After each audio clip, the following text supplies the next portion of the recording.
Hello friends, I am Punima, English language and soft skills trainer from Formula Spoken English Institute. Videos watch చేస్తున్నారా? Previous video చూసారా? Previous వీడియోలో మనం have గురించి నేర్చుకున్నాం, have to గురించి నేర్చుకున్నాం. హ్యావ్ టు అంటే ఏంటంటే మనం ఏదైనా ఒక పని కంపల్సరీ చేయాల్సి వస్తే, చెయ్యాలి, చెప్పాలి, వెళ్ళాలి ఇలా చెప్పాల్సి వస్తే హ్యావ్ టు యూజ్ చేస్తూ మనం క్వశ్చన్స్ ఎలా అడగాలి, ఆన్సర్స్ ఎలా చెప్పాలి ఇవన్నీ ప్రాక్టీస్ చేసాం కదా. మీరు ఇంటి దగ్గర ఏమైనా ప్రాక్టీస్ చేశారా? దాని మీద ఒకవేళ చేయకపోతే చేయండి. దాని కంటిన్యూషన్ మీకు హ్యాడ్ టు గురించి చెప్తాను. ఏదైనా ఒక పని ఇప్పుడు చేయాలి అన్నప్పుడు హ్యావ్ టు వాడాం. అదే థర్డ్ పర్సన్ సింగులర్ వచ్చినప్పుడు హ్యాస్ టు వాడాం. నేను వెళ్ళాలి, ఇప్పుడు వెళ్ళాలి. Okay, I have to go, ఆమె వెళ్ళాలి, షీ హ్యాస్ టు గో, అతను వెళ్ళాలి, హీ హ్యాస్ టు గో. ఇది ప్రెసెంట్ అయితే. గతంలో ఏదైనా ఒక పని చెయ్యాలి కాదు, చెయ్యాల్సి వచ్చింది అంటూ ఉంటాం. అది మనకి ఇష్టం ఉన్నా లేకపోయినా కొన్ని సందర్భాల్లో ఏదైనా ఒక పని నేను అలా చేయాల్సి వచ్చింది, అక్కడికి వెళ్ళాల్సి వచ్చింది, వాళ్ళతో మాట్లాడాల్సి వచ్చింది, వాళ్ళని కలవాల్సి వచ్చింది. ఓకే, ఇలా మనం అప్పుడప్పుడు ఇలా చేయాల్సి వచ్చింది అని వాడుతూ ఉంటాం.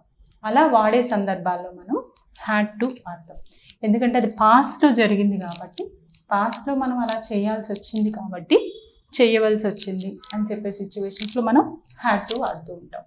ఓకే, హ్యావ్ టుకి డిఫరెన్స్ అర్థమైంది కదా.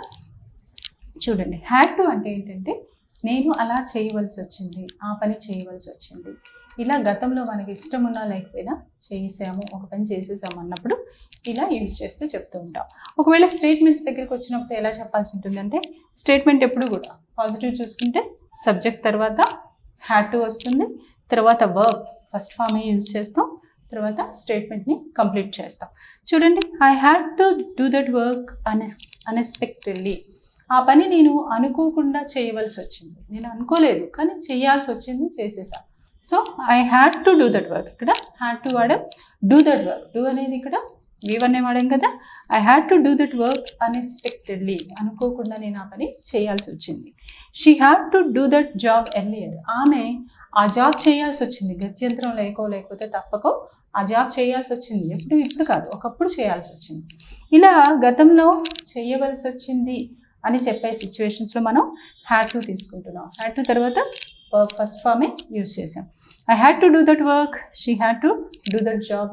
ఇలా మనం చేయాల్సి వచ్చింది, ఆ పని చేయాల్సి వచ్చింది, అలా జరగాల్సి వచ్చింది అన్నప్పుడు ఇలా వాడాం. ఒకవేళ దీన్ని చేయవలసి రాలేదు, చేయాల్సిన అవసరం రాలేదు అని నెగిటివ్లో చెప్పాల్సి వస్తే సబ్జెక్ట్ తర్వాత నెగిటివ్ స్టేట్మెంట్, సబ్జెక్ట్ తర్వాత పాస్ట్ టెన్స్లో ఉన్నాం కాబట్టి డూ వాడకుండా డిడ్ తీసుకుంటాం. నెగిటివ్ కాబట్టి డిడ్ నాట్ తీసుకుంటాం. ఎప్పుడైతే హెల్పింగ్ వర్బ్ని పాస్ట్ టెన్స్లో చూపించామో తర్వాత హ్యాడ్ వాడాల్సిన అవసరం రాదు, ఇంకా బేసిక్ ఫామ్ ఆఫ్ హ్యావే తీసుకుంటాం. సో డిడ్ నాట్ తర్వాత ఇక్కడ నేను హ్యావ్ టునే తీసుకున్నా, హ్యాడ్ టు వాడలేదు. సబ్జెక్ట్ తర్వాత డిడ్ నాట్, తర్వాత హ్యావ్ టు, తర్వాత first form again complete statement. చూడండి, నెగిటివ్లో చేయాల్సిన అవసరం రాలేదు, చేయాల్సి రాలేదు అని చెప్పాల్సి వస్తే I did not have to meet him. అతన్ని నేను కలవాల్సిన అవసరం రాలేదు. కలుద్దాం అనుకున్నాను కానీ కలవాల్సిన అవసరం అయితే రాలేదు, అందుకే కలవలేదు. I did not have to meet him, అతన్ని కలవాల్సిన అవసరం రాలేదు. He did not have to continue in that job. అతను ఇంతకుముందు ఒక జాబ్ చేసేవాడు, బట్ ఇప్పుడైతే అది కంటిన్యూ చేయాల్సిన అవసరం రాలేదు. He did not have to continue in that job. ఆ జాబ్లో అతను అప్పుడు కంటిన్యూ చేయాల్సిన అవసరం రాలేదు, అంటే మధ్యలో ఆపేశాడు, ఇంకా అవసరం పడలేదు అని అర్థం. ఓకే, ఒకవేళ మనం క్వశ్చన్స్ చెప్పాల్సి వస్తాయి.